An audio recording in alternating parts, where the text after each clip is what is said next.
on this episode of the Sorority Chat podcast.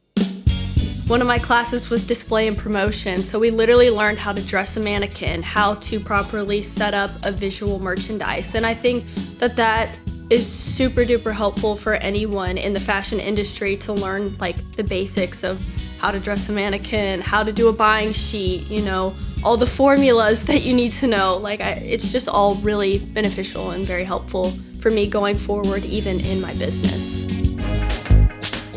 Hey y'all, and welcome to Sorority Chat. I'm Liz Toombs, a designer and sorority alum who's obsessed with all things Greek life. My mission?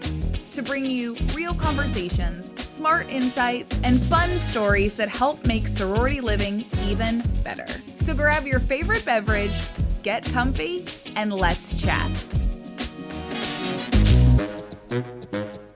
Hey Sorority Chatters, welcome back. Joining us this week is Alex Taylor. She is a Nashville-born, soon-to-be December graduate from Lipscomb University. She's majoring in fashion merchandising with a minor in entrepreneurship. Both topics are near and dear to my heart. And while she's a full-time student, she's already juggling big roles. She's working alongside her stepdad at the family importing business called The Design House. They supply products to major U.S. retailers. We'll get into more of that later. And she's also founded her own cozy lifestyle brand called The Sunday Edit. She sells pajamas, totes, slippers, and sweaters through that outlet. So today we're going to dive into how she balances school, a full-time job, and launching her own business. I think it's a really good story of hustle, style, and ambition. So welcome, Alex. Thank you so much for having me. I'm so excited.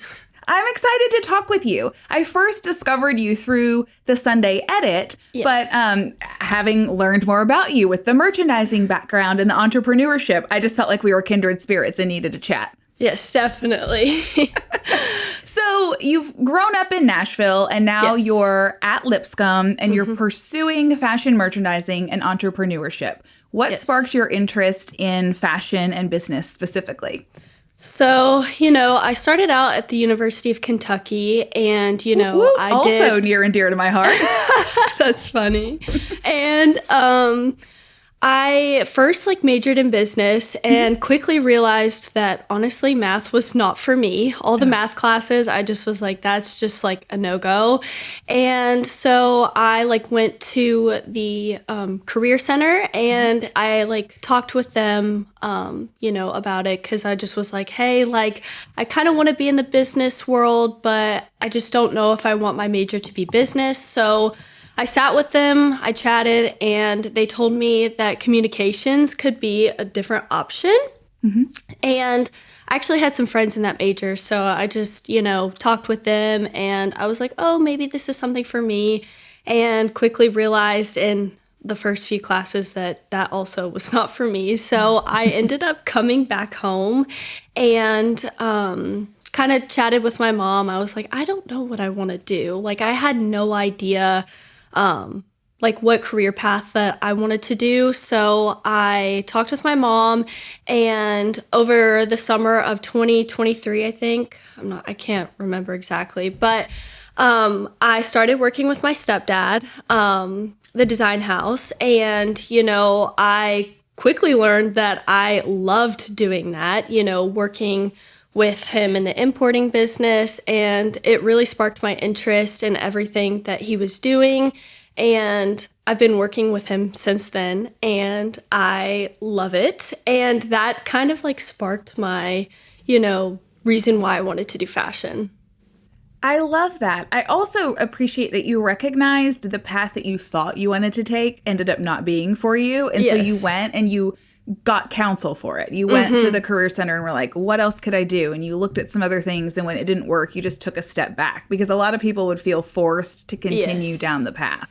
Yeah, and I think it's important, when you realize, you don't want to do something, it's okay to take a step back and to, figure out what you want to do. And I think it's okay to go, talk to somebody and be like, hey, these are my interests, but I don't know exactly where I want to go. And I think it's okay to do that because it, helped me take a step back and be like, okay, I don't want to do business. I don't like communication. communications, and, I ended up in fashion. Yeah, I think that's good. I also can agree with you on math is not my favorite. And so if it was a math heavy curriculum, I would have been like, I'm out. No, that's how I felt. When I took accounting, I just was like, no, this is not it. Like, I had to get my stepdad's help because he's really good at math. And I took the beginning level and I was like, oh my gosh, like, this is not fun. I can relate. I think I got a D the one time in accounting, or I may have failed. Now I don't remember. I think I've mentally blocked it out. So I hear you, sister. But there's hope, right? Because now I run a business and I can handle that level of accounting very well. Yes. No, yeah. The second one was just not it for me. The first one, I actually did pretty good. And then the second accounting class, and then I think I got a D2. It's okay. Yeah, it's all right. It happens. So talk a little bit about the design house and what y'all do there and your role specifically now. Yes, so the Design House is a company that, started in the family, and basically we import product into the United States. We have like a whole design team, which is really cool. So like a lot of the designs that we have are a lot different, and, my aunt, goes on to Adobe and literally does everything by hand. It's really cool. Oh. But we basically bring in product, we show our show big retailers, and they either say yes or no and then bring that in, which is really cool. Okay, so she's designing like furniture pieces, and then your clients will say yes or no, and then you get them produced and brought in for them to sell. Is that right? Well, it's not really like the furniture pieces. Like, a lot of times people or the buyers will tell us, hey, like, we like this idea, and then we come up with it, we send it overseas and stuff like that. The design part mainly comes into like apparel. Oh, okay, So, great. Okay, yeah. so the fashion side. Got it. Yes. I mean, she designed actually some of these, which is really cool. Oh, that's really cool. And Yes. those pieces are part of a Sunday edit drop that's coming, right? Yes, it is. It's coming next week. Hopefully, I'm crossing my fingers. But I'm super excited for my Christmas collection. Yeah, that is awesome. So you're really like family business all around then. Yes. You'll work together at the design house, but then you also have an aunt that's helping you on your kind of side hustle too. Yes, definitely. That's super cool. So how do you feel like things work, like with the family dynamic of both work and play together? It's honestly really hard, like balancing work and school. Yeah. It's all about finding a balance, honestly. And sometimes I still struggle with that, finding that balance between like getting both things done and running a business too. It's honestly a lot of work, and it takes a lot of time and dedication. Like sometimes, I have to dedicate the weekends to like working on my business and, doing school and working. So I feel like it's just all about like finding the right balance, like getting everything done. And what helps me is literally a checklist of this is everything that you have to do for business. This is everything that you have to do for, work. And then this is everything that you have to do for school. And it's all about like time management, which I don't really have.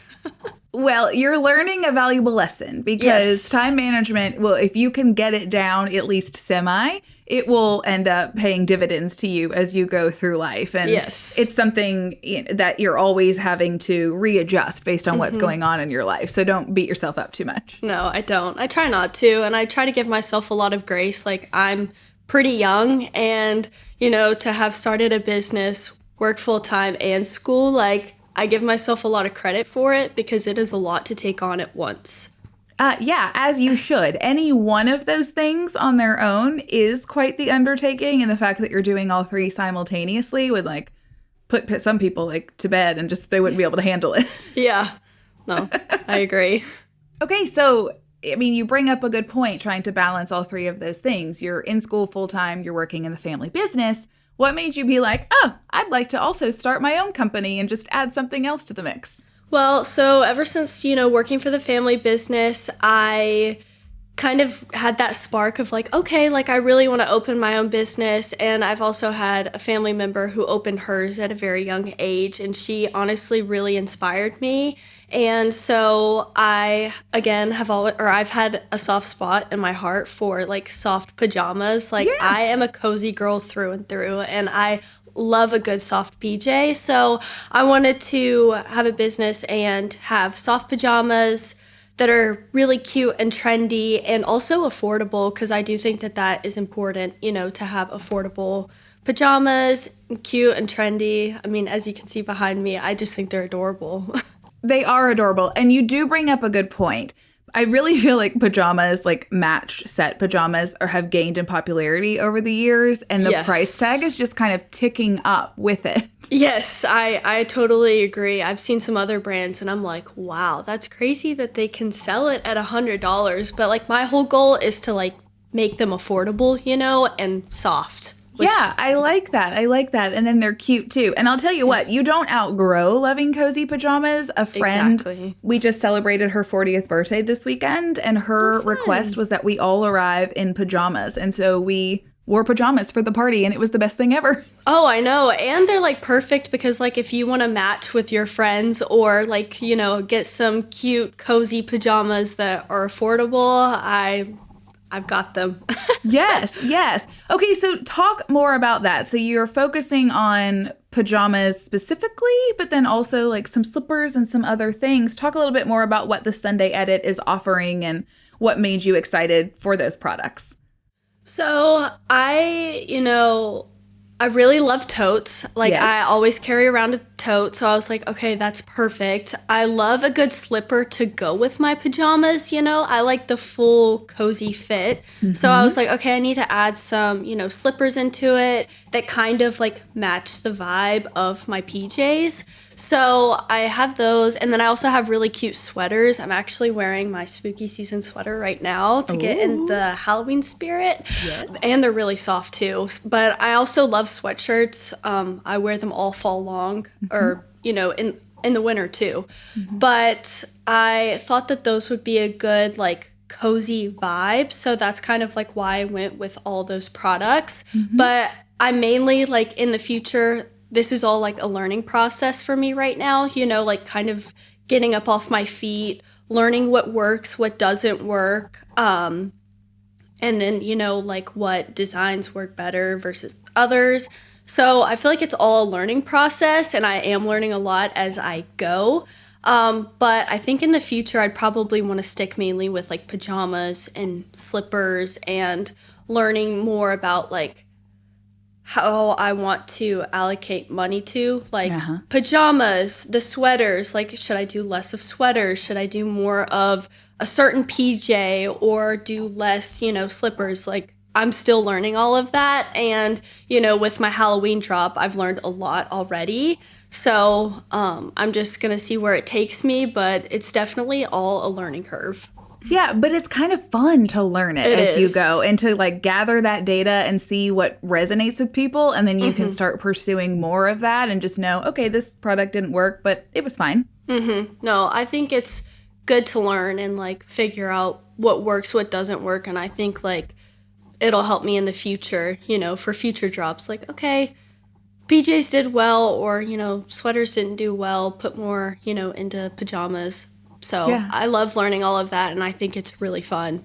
Yeah, I think it will also be interesting for you to see like if there's certain seasons or events and styles that do better than others within the categories. Yeah, no, I agree. Like my Halloween collection, I learned that like my black spooky pajamas, they didn't do as well as the sweet and spooky ones, the pink ones. Like everybody loved the colorful pajamas, and I'm like, okay, now I know like in the future this is what I need to focus more on versus like the black pajamas. So yeah, it's really good. And then you were talking about like allocation of buying and such. Did you learn that in class, like how to manage a buying budget and like how to allocate certain percentages to different product categories? Yeah, I actually did. Lipscomb, the university that I'm still attending, I graduate in December, like you said, and I'm so excited. But one of my classes was literally buying and merchandising. Yeah. So we literally learned like all the formulas, that buyers use when they're doing their buying sheet. We learned how to do a buying sheet, and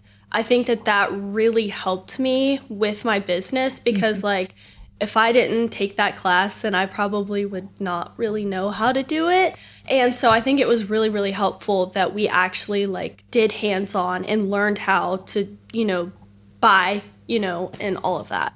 Yeah, that experiential learning, in my experience, is so much better than just like telling you how to do something. Getting in there and trying it out and maybe messing it up even, you get so much more out of it and you remember how to do things correctly when it's over.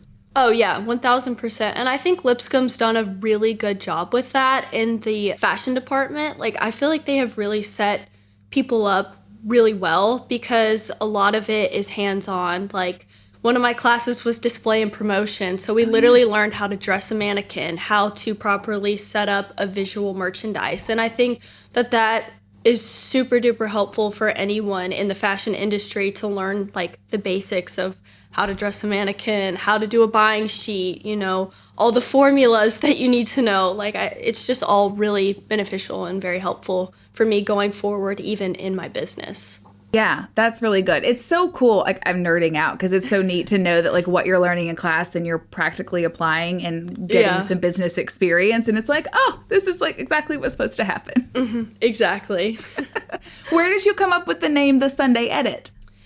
Honestly, I have really no idea. Like, I was brainstorming so much, and I feel like that's like one of the hardest parts is coming up with a name for your brand, Yeah. But when I think of Sunday, I think of really soft and cozy and like, relaxed, calming. So I knew that I wanted that in the name. And then just randomly, the Sunday Edit came in my mind and I was like, that's what it's going to be. So I ended up going with that and I honestly love it. Yeah, I think it's great. And I love that story behind it. And you're right. Like, I think of like cozying up on the sofa, reading a book or watching a movie and just sort of having a slow day. Yes, I agree. And I also, like, in my business, I wanted to incorporate something, like, super special in it. So, like, in my logo, the Sunday Edit, I have a feather. And that's very sentimental to me and my mom. My grandmother passed away, or my grandparents both passed away a couple years ago. And or not a couple years ago, a while back. And a way that my mom and I like remember my grandparents is literally through feathers. We see them everywhere we go. So I kind of wanted to incorporate that into it, and it kind of gives it that cozy feel. So I think that was really cool that I was able to do that. Yeah, I think so too. And it's neat to know the story behind that visual. So when people see it, they can make that connection with you. Yes, I agree. Oh, that's so good. So moving from the Sunday Edit back to what you're doing over at the Design House, let's talk about what it's like working in an import business, especially right now with all the talks of tariffs. Like, what are you seeing on your side of things?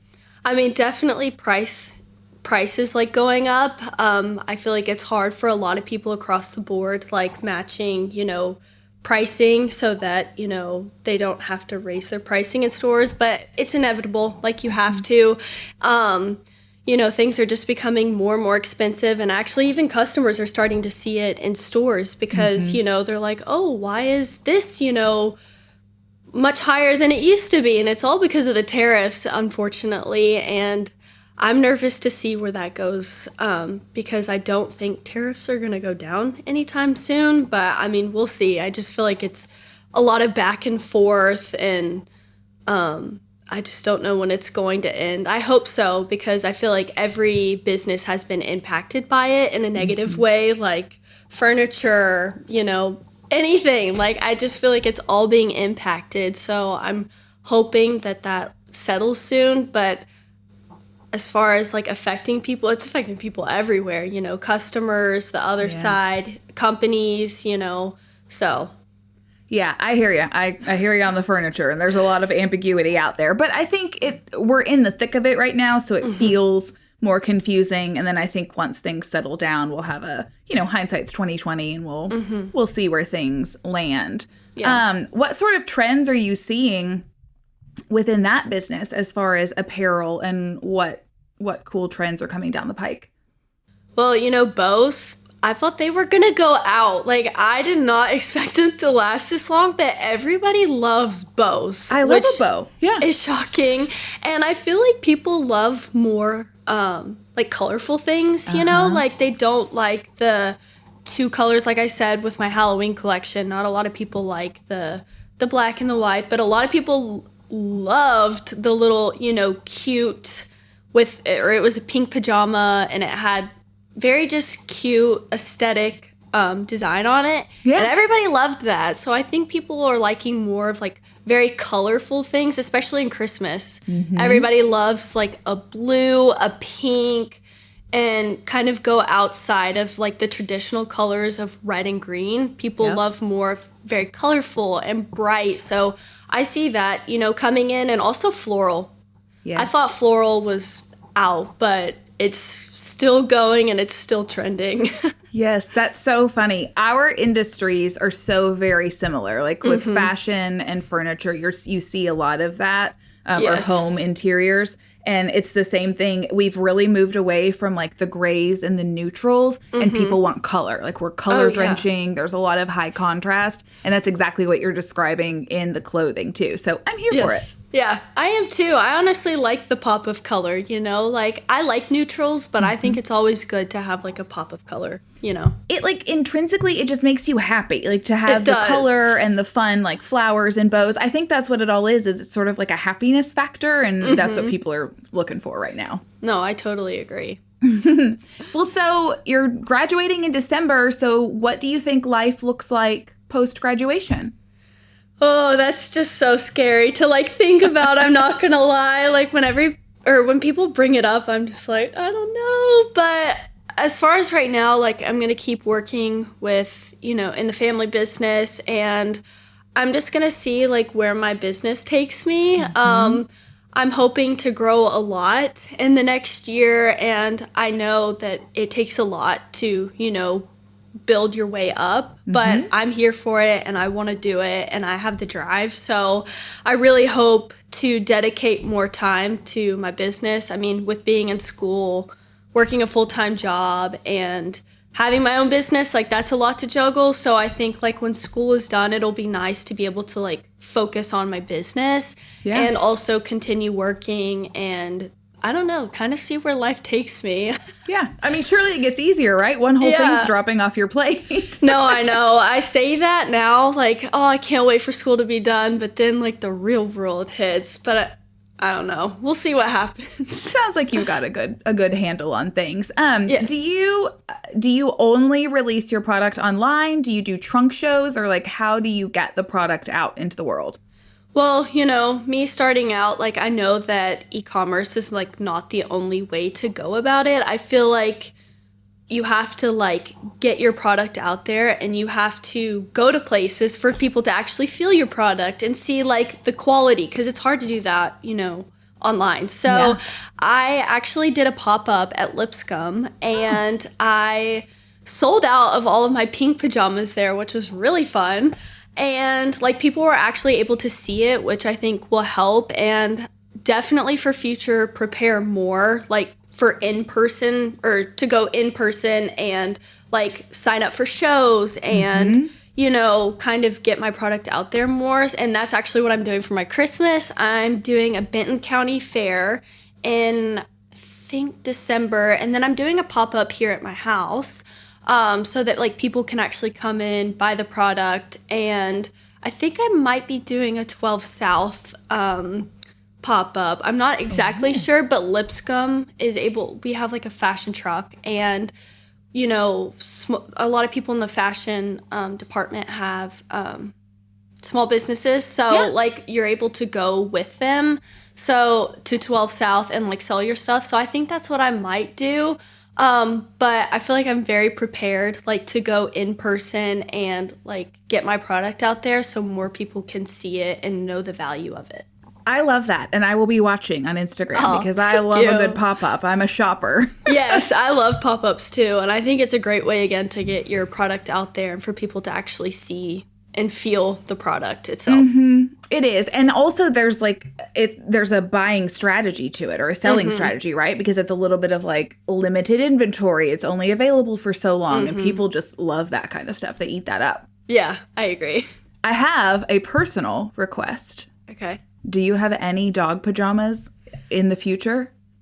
I do plan to do that. I want to do like a dog. I actually have a golden doodle, and I would love to incorporate like a dog pajama because everybody loves their dogs. And for future too, I want to have dog pajamas. And, like a mom and daughter, I already have that kind of out there. Yeah. I have a small through extra large pajamas. And so, I like that, the mom and daughter can, match together. But in the future, I do hope to also have men's pajamas so like the whole family can match. Nice. Okay, because when you were talking earlier about the family business and we got to talking about pajamas, all I could think about was, are you going to have your family pose for Christmas photos in these pajamas? But if you don't have the men's yet and then the dogs are coming, that's something to aspire to. Yes, I agree. That'll be coming in the near future. Uh-huh. Now, I have matching pajamas with my dog from the movie Elf. And so someone gifted them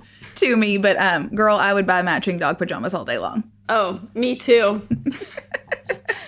Well, Alex, do you have one piece of advice you would give somebody who is maybe another student or an alumni who's looking to create their own brand and company?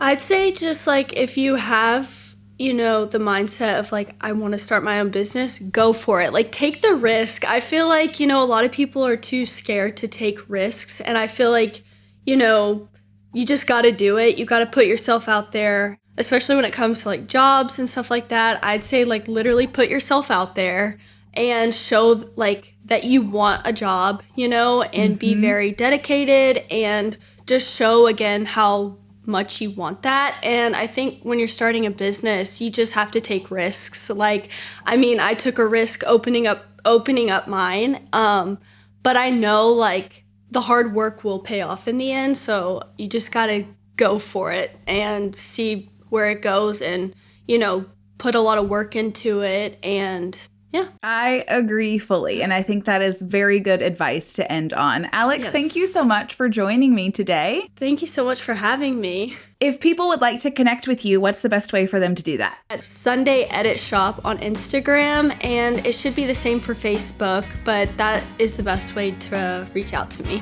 Perfect. Thanks. Yes, thank you so much.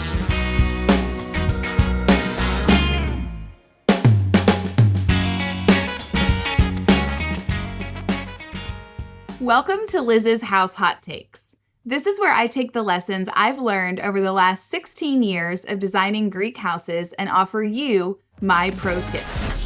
Here's today's House Hot Take. Recruitment deadlines are your driver. If you want your project ready for recruitment, work backwards from the big week.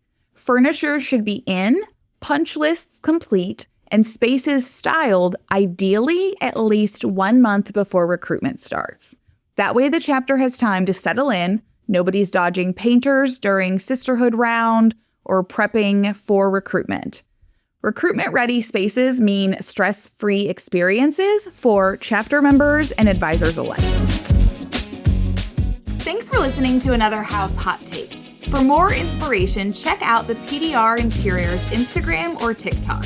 I'm Liz Toombs, and this is the Sorority Chat podcast. Catch you next time.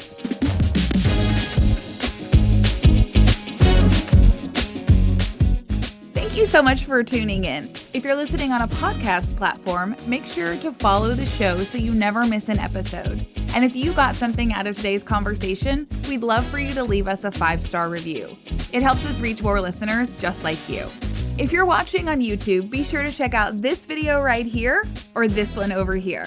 And don't forget to like and subscribe. It really helps us out. On that note, I'm Liz Toombs with Sorority Chat, and I'll see you on the next one. This podcast is produced by Collier Landry for Don't Touch My Radio. Copyright Liz Toombs.